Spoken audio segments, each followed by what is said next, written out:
caruur baad u maleynayaa inaad ku aragtaan iskuul fadhida oo nin wax u dhigaayo alifbeeta u dhigaayo. buuggan waa higaadii Soomaaliga, wuxuu leeyahay eray bixin xagga dambe ah oo iska soo horjeeda oo xaraf kasta oo la adeegsado inta badan loo qaatay. higaadii oo sideedii ku qoran, caruurtu hooyadu guriga ugu dhigi kartaa, u ku bari kartaa, galaaskana waa lagu bari kartaa, laylina waa leeyahay. buug kastoo aan qoro oo waxbarasho xaggeed u socotaa hab education aanu qornay ama hab waxbarasho oo wax loo sameeyay layl iyo nuxur iyo hab uu qofku ku fahmi karo, laguna tajribeyn karo oo lagu ogaan karo inuu qofka kan waxaan fahmayo in kale. taa markaan ka nimaadno buugtan aan mid u qaadno, buugtan saddexda ah oo aan maanta daafurka u keenay oo bulshada isugu yeernay oo aanu rabno kuwa jooga iyo kuwa maqanba inaan la wadaagno. waxna aanu media-da kale la wadaagno iyo social ka media-ha iyo TV-yada. waxa weeyaan waa buug saddexa oo saddexduba ay ka tarjumayso rabitaanka luqadeena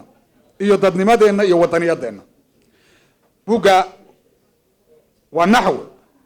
naxwaha waxa la qoray 73 dawladii dhexe ee Soomaaliya qortay. xuquuqdeeda waxa iska leh nimankii guddida ahaa ee qoray iyo dawladii maalgelisay oo u dirtay. wasaaradda hidaha iyo tacliinta sare ee Soomaaliya ayaa ku qoran copyright-ka aanu sameynay iyaga lagu qoray, magacooda ku qoran. anigu waxaan ku leeyahay inaan xafiday, ururiyay, habeeyay, nidaamiyay, u sameeyay design qurux badan. malihi anigu laakiin intaas sadaqatul jaariya ita inaan ilaahay dartiisna wax kaga helo, afkuna ku badbaado, iyagana aan mustaqbalka marka la gaaro oo aanu iyagu u diyaar garoobaan aan ku wareejiyo data aan anigu diyaariyay oo u diyaarsan oo aan lahayn cid kale loo dirayn oo sidii ugu fiicnayd loo diyaariyay. insha Allah bidnillaahi kariim. buugkan waa buuggii luqadeena asalka u ahaa, salka u ahaa, horumarkeena oo keeni lahaa, dadku wax ku fahmi lahaayeen. nuxurka iyo dhadhanka hadalku waa naxwaha, ereyada kale wax ma taraan. haddaanu naxwo lahayn wuxuu noqonayaa hadalka aan tarbaqash waxaan waxba ahayn, cidina dhageysanayn. laakiin hadduu leeyahay naxwe oo erey waliba meeshu ku habboon yahay iyo waxa xiriiriyihiisa lagu daro, wuxuu yeelanayaa dhadhan uu qofku dhadhamiyo. dadka wax qorayana waxbuu taraya. kuwa wax akhrisanaya waliba qolada saxaafadda u badan ee journalistiyaasha waa inay ka faa'iideystaan, guri kastana la geeyo, lagana faa'iideysto inta uu gacanta aynu ku hayno. hadhow hadday dawladdu gaartana kolley dawladdu iyadaa jid u samaynaysa qaabkay dadka u gaarsiin lahayd, laakiin hadda intaynu hayno in ka faa'iideysano waa muhiim. buuggaas waa buugga dawladdana waxaan insha Allah ka rajaynayaa oo safaaraddu ugu horeyso oo uu kala joogo dictorkeena Bursaliid in sida ugu dhaqsaha badan loogu dhaqan geliyo bulshada si ay dhammaan uga faa'iideystaan. waayo anigu ma gaarsiin karo meeshay gaarsiinayaan. taa marka laga soo gudbo, buugga la yiraahdo buugta aan u malaynayo meesha taal inuu ugu xajmi weyn yahay waa buugga. waa u jeedaan baan u malaynayaa. buugga sawir baa ogada ka saaran. sawirka ogada ka saaran waa humaag. humaag ayaa yaqaan. humaag ma taqaan? ma armaydaan wada aqoon? wixii aan aqoon waa u sheegaya. humaag waa wax kuu muuqda haddana aadan kala caddayn karin wuxuu yahay. ma nin baa mise waa naag? humaag baa la dhahaa. dadka inta badan waxa humaag ah oo ka fog hadday cadceed jirto way himbiriirsadaan. indhaha intay soo yaryarayaan bay cadceedda iska xijiyaan gacanta. himbiriirs baa la dhahaa, saasay aragtida kusoo dhaweystaan si bal inay gartaan. laakiin humaag waa shay aan caddayn laakiin kuu muuqda wuxuu yahay inaadan shay karin. humaagga halkaa ka muuqda wuxuu ka tarjumayaa wax ka weyn intuu la muuqdo. bahalaha aad arkaysaan oo afarta ah iyo nimanka duud xamaalada la dhaho oo dhex socda oo qalabka u sida, kolley hashaa meesha ka muuqata oo nirigta wadata oo calankii Soomaaliya dhinaca kaga buufsan yahay ayay ka tarjumayaan, iyaguna ku socdaan heegana ku yihiin. nimanka hadda dhinacyada ka taagan waxa la dhahaa daljiro. buuggu wuxuu ku bilaabanayaa dood doodaas wuu ku dhammaanaya bahalaha geedka hoostiisa hoganaya oo kooxda ah oo ninka tuurta weyni uu u horeeyo waxay daba taagan yihiin oo dabada ka riixayaanay waraabayaasha wayna galayaan dagaalka buugga warkaad akhridaa ogaanaysaa xagga dambe ka soo galayaan waxaa ku jira 13 gabay oo isu tirinayaan baa ku jira 2 gabay oo lifaaqa baa raacsan oo aan jecelahay inaan mid waliba idinla wadaago kamida oo iyagu ka hadlaya dhibaatada hoggaanka iyo hantida waxa dhibkay keento haddaan la maarayn waxa loo helay buuggaasu waa Politico Sarbeeba ujeedada loo qoray iyo hamiga laga leeyahay qaybta gabagabada ka helaysaan wuxuu leeyahay chapterka ugu dambeeya 10ka ugu dambeeya gabagaba gooya gabagabadii buugga wax kale ka hadli mayso gabagabadu hadafka loo qoray kaliya baa lagu sharaxaya waxaad ogaanaysaa adoo dawaqsan wixii aad soo akhriday la yaaban meesha u socdaan marka gabagabada akhrido sawir baa ku soo baxaya wal ku muuqan humaagii baa nin iyo naag wixii ku kala cadaanayo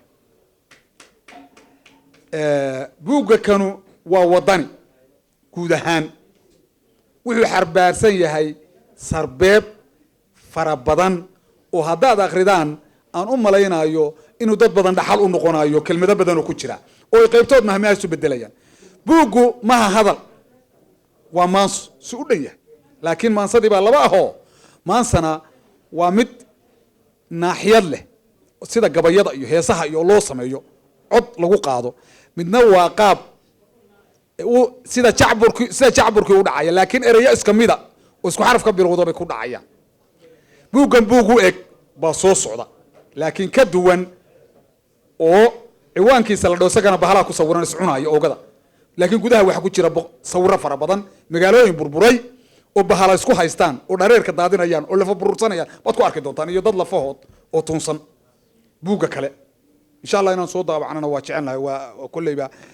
nin oday oo aanu malaynayo inuu hadda meesha joogin kale baa markii ugu dambeysay gacanta ku hayay waa daabaceena buuggaasuna buug xigmad badan xambaarsan weeyaan hordhiciisa cutubka ugu horeeyana dood aniyo nafteeda dhex martay ayuu ka hadlayaa waaqaca Soomaaliya aanu isku xumaanay markii dambe to meel xun dhaga gaartay waa ka soddon bej waa ka badan tahay inta dooda socotay intay qaadatay waana su'aal iyo jawaab aanu isu dhigano labada yadu laakiin aan khayr kala qaadin dabadeedna la xana dhex galay cadow wayeegayo aan xabiibka iyo moodnay annagu waan waxba kala ogeyn ma garatay laakiin yadu way ogeyd anigu ma ogeyn way khiyaamaysay aduu waad arki doontaan insha Allah qaybta dambena niman hoogayaal la yaraado ka hadlaya sideeda waad arki doontaan sifahooda lagana yaabo dad badan inagana kamid inay noqdaan sifaha qaataan lagana rabo inay saxaan haday sifaha yeeshaan insha Allah kaas waqtigu soo baxaynu gaarina buuga kan in la akhriyo oo wax laga fahmo oo wadaniyada waxay tahay la ogaado waxa wadanka ka jirana la ogaado baan ilaahay ku rajaynaynaa hadda faala ka galimaayo gudihiisa ah inaad akhridaan baa muhiima naxwahana akhristaan guriga sheeka xariirka buuga ah waxaan idinka codsanayaa in caruurta dhaqanka la baro buuga kan uu dhaqan buu xambaarsan yahay awr la rarayo nin soo dahdii xaday baa ku jira oo ceeb ku dhacday oo ku qabatay isagoo caana ka xadaaya bay hoogo dhan baa ku jira nin masaajid intuu shaydaan u yimi nin isaga dhigay uu god ku tiriday baa isna ku jira adu waa buug qosol miiraan oo aad caruurtuna ku farxi doonto taa markaan ka gudubno buugta dadka horta waxa la yiri aqoontaadoo korodhay waa caqligaagoo kordhay 7 jaran jaro mid 10 mid walbana sifa laga rabaa kullay ragga meesha fadhiya sifooyinkaas un bay qaadanayaan nin walba hadii laga iska waayana inuu lumay ha ogaado sifooyinka waxa kamida 10 kasta sidaad ogtihiin qofku waa isbedelaa kalarka wuxuu yeeshaaba xitaa muuqaalkiisu waa isbedelaa wax kale iska daayo aragtiisuna waa isbedeshaa waxaana wal muuqan baan u muuqda waxa 10 jir aan qadqaadi noqon oo dhib badnayn oo su'aal badnayn dadnimo kuma soo jirto taa ogaada ilmuhu markuu 10 jir yahay haddii uusan ahayn ilmay su'aashiisuna badan tahay xinna aan yaqaano oo waxaygi xagee la dhigayo maxaa wax ii taabtay iyo oo dareen la yahay oo dareenku ka maqan yahay dadnimo ma leh 20 jir aan isku day lahayna nan weeyaan ma jiro isna 30 jirka duufku bawda marsanaya wax rajaa ma leh 30 jir aad xaraga ka weydina qadi waan tay intuu isku tago la waa nin wax bartay waa markuu wax barto laakiin oo dadka wuxuu title buu gaaraya oo taygi saxirto afartan jir xoog ka weydana warkiisa qadi xoog u dhalan maayo waa lusgaroobaya wixii ka dambeeya konton jir aad tala ka weydana qadi warkiisa lixdan jir aad lixjecele ka weydana isaguna rajabeel wey toddobaatan jir aad masjidkiiyo guriga dhexdooda ka weydana isna allaha qaato innaga toddobaatan jirka baa bayna rogayba masjid iska daaye waxaa hadda laga degilayo waa iyagi oo u tafaxaytay in dalkiiyo dadku waa burburaan marka dadka da'yartaa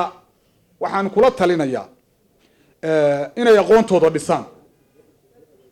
haddaadan aqoontaada dhisin higsi yeelan maysid horena u socon maysid cidnana la challenge garayn maysid qofkuna inuu ogaado meeshuu bulshada kaga jiro muhiim weeyaan haddaadan ogaan meesha bulshada kaga jirto meel dhaxa ku lumaysaa adoo saqeeyo noqon kara haddaad tira madaxweyne noqonaya waa wareer adoo madaxweyne noqon karana haddaad aaminto inaad dadka ugu hooseyso iyana waa wareer kale marka in la fahmo aqoonta inay tahay dhaxalgal horta waa muhiim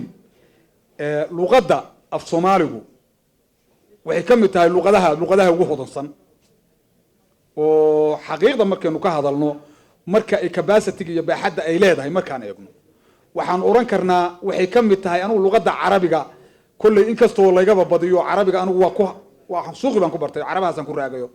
waa tuurtaa laakiin waa suuqi umaha carabi la qori karo lahjad weeyaan marba qoomiyadan la joogo afkoodan ku hadlaayo dabeedna sidaasaan kusii socdaa laakiin haddii la yidhaahdo qor waxa qormaya maaha oo dadku soconaya waxa la akhristo ka mid maaha yelkadeeda luqadaha capacity-ga weyn oo baaxadda weyn oo raadraac calabi ka mid tahay luqadeenu waxyaabo ay luqadaha kale dheer tahay jira waxay dheer tahay waxay leedahay erey kastaaba oo Soomaaliya shay kasta oo Soomaaliya shan magac ugu yaraan buu leeyahay oo caano oo loo yaqaan aqlabiyada marka average la isku celceliyo buu yeelanaya luqaduhuna inta ay murti leeyihiin bay awood leeyihiin luqadaha ugu murtida badan bay kamid yihiin oo maansada lagu kaydiyo maamaha lagu kaydiyo wax badan oo dhaxalgala baa lagu kaydiya dadkii horena inagu wax lama qori jirin maamaha iyo gabayada la tiriyo ba kaydino aha sarbeebana la isticmaali jiro dadku wax ku dhamaysan jireen qofkuna hadduu sarbeebta barto fahamkiisa weynaanaya inoo wada joogna baan labadaydu wada hadleena warkayga waa dhamaysanayna waxaanu ka hadalnayna ma ogaan kartaan waan isfahanno sheekadaydu waa dhamaysanay asxaab sarbeeb baan ku dhamaysanay in maskaxdu shaqayso baana wax ku ogaan kartaa luqadana haddaan la ilaalin way lumaysaa meesha waa ka baxaysaa